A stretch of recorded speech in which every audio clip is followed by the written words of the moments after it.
Money Vikings Collectibles. Thanks for joining. As always, as we try to build wealth, enjoy collecting, save money in this challenging environment as we enter 2023, check out truewealth.moneyvikings.com.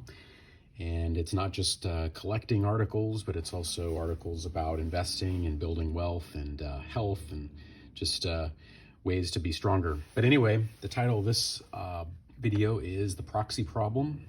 And so you can imagine what I'm going to talk about. It was a wild ride, as we know, in 2022 for Magic. I found the pace of products to be overwhelming. And I know you can say, well, you can just choose what you want to, dive into or not. That's true. But it created sort of a discord or a discontent among the community. You know, my friends and I in the past, when there was a more sort of thoughtful rollout of things, we would have time to kind of get to know a set. I mean, I've got examples here of sets that I enjoyed and liked last year. I liked Brothers War a lot, and I liked Double Masters. But we would get time to enjoy this before there'd be another set out there. I guess there isn't a reason why we can't do that, but to me, there's a lot of dilution of the product happening in 2022, and there appears to be no end in sight, and that's kind of got me thinking about the proxy problem. So a few months ago, I probably wasn't as in tune to this as I should be, because I was just basically focusing on real Magic products.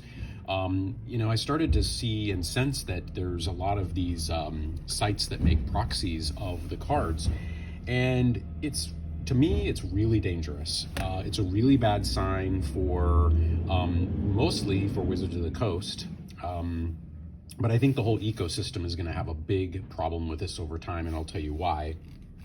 We all know the basic, concept here. These collectibles, I call them, I think over time, they're going to be thought of more as just a game. And that's fine for a lot of people. If it goes back to just being a game, that's fine for most people. Most people just see it as a game. But a lot of people do enjoy collecting as well. And if you have an outfit in another country that can produce a carbon copy of this, it may seem benign on the face of it.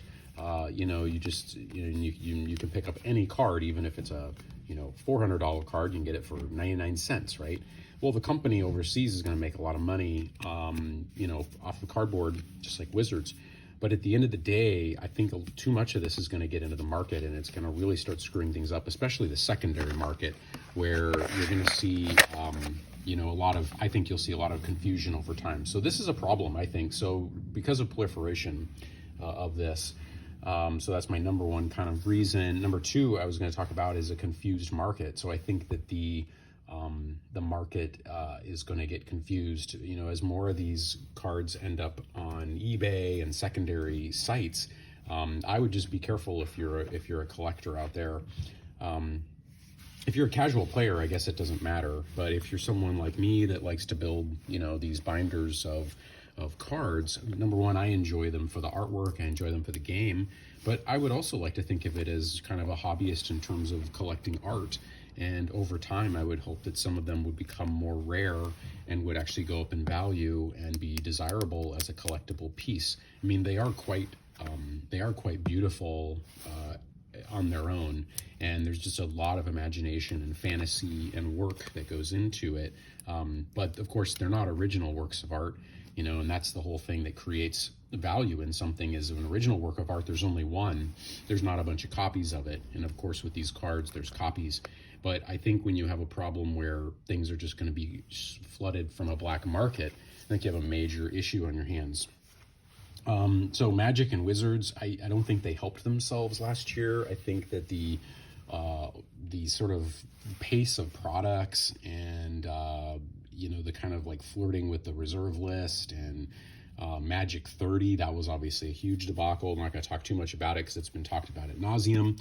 But all of that, Commander's Legends, I enjoyed Baldur's Gate, but I can understand putting Commander's Legends was highly controversial.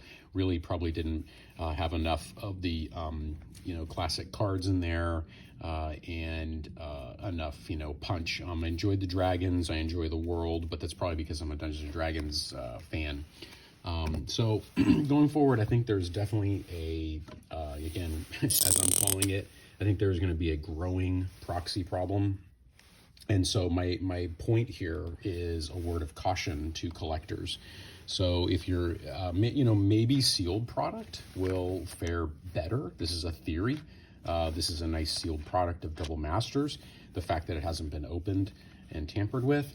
But I do think there might be a problem on the secondary market with individual cards, and I would just caution people before they consider buying proxies. But again, I can understand that because Wizards hasn't done themselves any favors by with everything with the 30th anniversary debacle. So that's that, folks. It's just a word of caution. Hope you're doing well and off to a great start in 2023. I'd really appreciate it if you hit the like and subscribe button and tap the bell. I'd like to grow the channel in 23 and bring more card collecting, comic collecting, investing ideas to you on a weekly basis. So thank you for watching and take care.